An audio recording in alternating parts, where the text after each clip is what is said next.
TD Jakes collapsed, and as we know, he's sharing his after story. A great church and a great leader, a great bishop.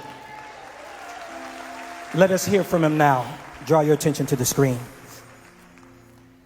Good morning, Potter's House.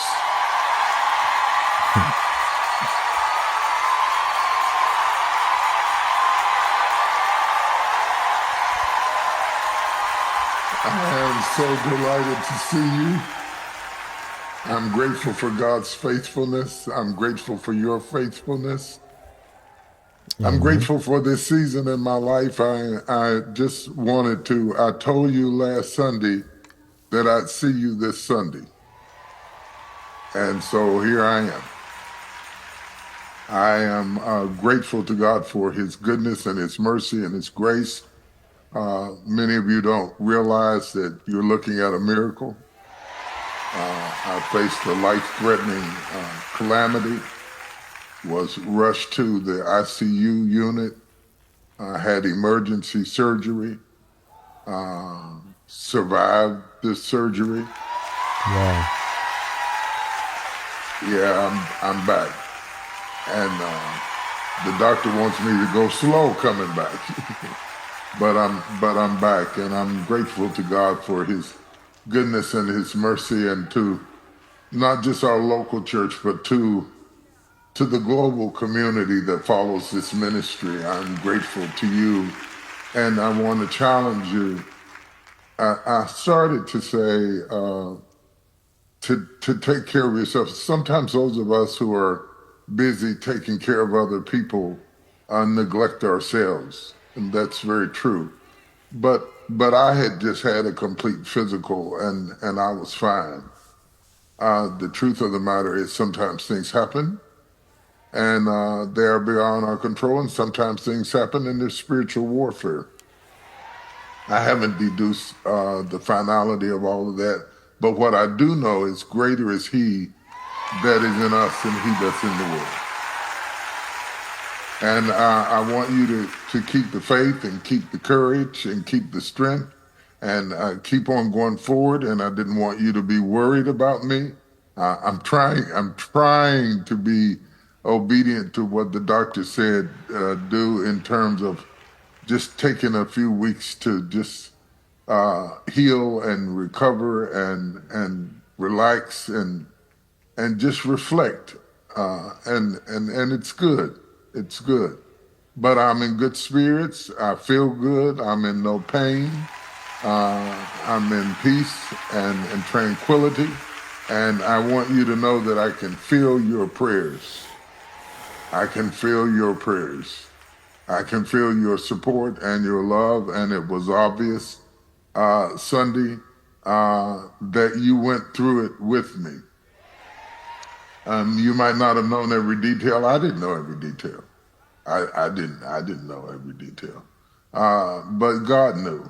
And together in his presence, the strangest thing I would share with you is that in the midst of all that you saw and felt,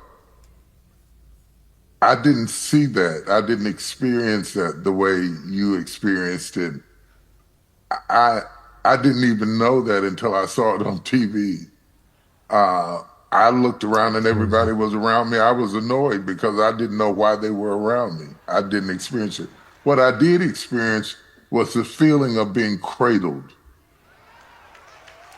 It was as if I was cradled, and it was quiet, and it was peaceful, and I was cradled. And I spent days reflecting on what it is to be cradled in a crisis.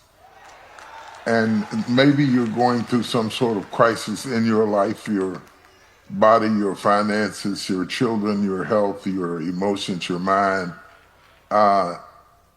What things look like on the outside are not always reflective of what they look like on the inside. God had me cradled. And you're looking at a miracle. I was in the ICU unit, and the person beside me on the day they let me out, one of the reasons I was so emotional was I felt the sun hit my face, at the same time that a person down the hallway was being taken to the morgue. And it just reminded me of God's faithfulness. Every moment, every second, every minute of your life, you should recognize that somebody's headed to the morgue while you're headed to the light. Not because you're any better, not because they're any worse, but by the amazing grace of God. It really puts your problems in perspective. And I wanted to greet you this morning. I wanted to love on you this morning. I wanted to encourage the church, the world, for the amazing amount of support, the amazing amount of prayers, the amazing amount of love and concern, and even from people that I would have never thought possible. But the greatest supporter was God, who was with me every step of the way. First Lady never left my side from the moment I went into ICU through surgery to the moment we rolled out in double matching wheelchairs. Yeah, we rolled out in double matching wheelchairs. She was never more than 3 feet away from me. My children, my sons, my friends flying in from around the world, my members, even when they told them to go away, they stood outside. I thought we were going to have a prayer vigil. But what I want you to get, and I'll get out of your way and let you go ahead, I need you to help me.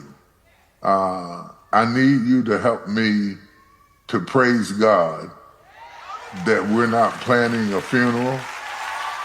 I need you to help me to praise God that we are here celebrating. I need you to help me. I know, I really need you to help me praise God. You don't understand what I thought. I really need you to help me to praise God that Satan didn't get the victory today. Physically, I can't praise him like I want to, but somebody that's got the strength and the dexterity and the nimbleness, just give him the glory for me and lift him up and give him a shout of praise and enthusiasm. And take care of yourself. I love you. Peace out.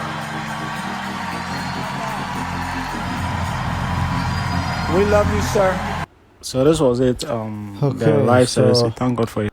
Hold on. So basically, what this was a miracle, because plenty of people went through this and never came out. And just like he said, he was heading towards, other people were heading towards the light, I believe. No, other people were heading towards the morgue. He was heading towards the light and pulled through. What I have to say in regards to this is I'm not one of the Christians who are like, oh great, he deserves it, this is what he gets.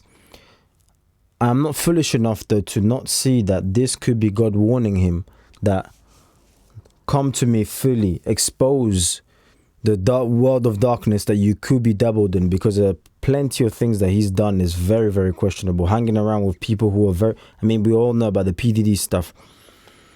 So I genuinely pray to God, because hell is no joke and it's not a place for anybody to end up going. You can't wish that on anyone. You are not a child of God, and that is witchcraft if you're wishing hell on anyone, or they deserve it, it's good. It's not in your position to say that. It's as a brother or sister, it's in your position to say, I want this man to leave his ways and confess it publicly. If he confesses it publicly, God is more than able. Okay, the Bible is even reminding us, don't forget, in Romans 12:2, do not conform to the pattern of this world, but be transformed by the renewing of your mind. Then you will be able to test and prove what God's will is, his good, pleasing, and perfect will. So this lets you know that, look, for him on his side, he needs to genuinely transform his way of thinking and seeing things, that I am more than willing for this ginormous empire that I've built, church, which we shouldn't even be, referring it to that, but all these private jets and everything, I am willing to let it all go for people to know the truth as to what I was doing behind closed doors. If you shame the devil, the Bible is telling us if you fight the devil, he will flee. And if he shames it, his old lifestyle, and says, you know what, I'm not doing any of this or rubbing shoulders with these people, like Kirk Franklin, the way he's moving, God is a redeemer. God will see him through. I hope if you're struggling with some things behind the scene as well, because you don't have to be on TD Jakes level to get the kind of warnings that he's received for you to change your life. Truly seek him. I'll pray for you. Heavenly Father, I pray for whoever's watching right now. You know what they're going through. In fact, I might not know them by name, but you know exactly the name, the date of birth before they were formed in a mother's womb. Like you've promised for all your prophets, including Jeremiah, you knew each and every single one of us, Holy Spirit, before we were formed. I pray that you remove any form of fear, suffering, that they're going through, torment, depression, all of the anxieties. I declare it gone in Jesus' mighty name. We can do more with Christ than we can ever do behind any president, behind any leader. So we thank you because we've got the greatest leader. In fact, we thank you because we've got the King of all kings on our side. In Jesus' mighty name I pray. Amen. Like, subscribe, join the family, and I'll catch you guys on the next one. God bless you all.